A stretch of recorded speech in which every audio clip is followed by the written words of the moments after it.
design a logo for an artist. Pressure. I recently designed the logo for Alai and I, a prolific fine artist and educator with a huge social media following. And as someone with more than 15 years experience doing this, let me tell you, I was way outside my comfort zone with this. I'm probably better known for making geometric shape-based logos. So when I was tasked with making a logo with an imperfect artistic style using paint blobs or brush strokes, I was nervous. This design would take some out-of-the-box thinking, but I reckon I nailed this one eventually. So Alai is famous for her fun and approachable way to learn painting, with her ethos being better done than perfect. Love it. She was using her signature as her logo for a long time, but this didn't scale well. It didn't work when embossed on material like certificates and gifts for her course participants and retreat members. So during our calls together, we came up with ways to represent her brand using themes around physics and color theory. She's best known for painting mundane scenes, but with a twist of color and light to make her scenes more joyful. So we would need to combine physics with imperfect artistry to create a truly unique mark. So very quickly, we came up with the idea to use a prism to represent physics and color theory, and we also added in a few more to represent her business. Now, while the concept idea came really quickly,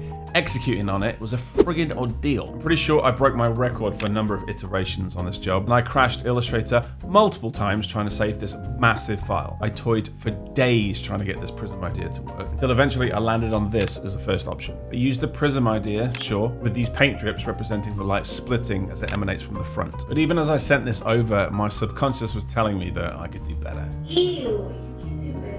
That's right, Alai did not like it. And quite rightly, it was geometric and angular, the colors were off. Alai wanted to stick closely to her original palette, and it had none of the feeling of artistry. So I started again, and while I was mucking around with paint blobs and marks to try and reveal that triangle in the middle, I had a bit of a brainwave to use a technique called a radar sweep. This is where you use a radial gradient flowing from dark to light that leaves this hard edge. If I combined 3 of these in different colors, masked off with paint blob shapes, you look at that, prism in the middle. Trouble was we needed a version that works in one color, because if we try and emboss a mark like this, it would be a real mess. So after a lot of toying and some advice from my community members, I found this outline version that worked in black, but could also be combined with the color version to create a third variation for extra versatility. We then spent a long time tweaking the typeface cinema script into a style that paired well with the stroke widths of the outline mark, and that felt similar to Alai's handwriting, which was a nice nod to her original logo. Alai loved this and immediately set to work using the design to create certificates with embossing.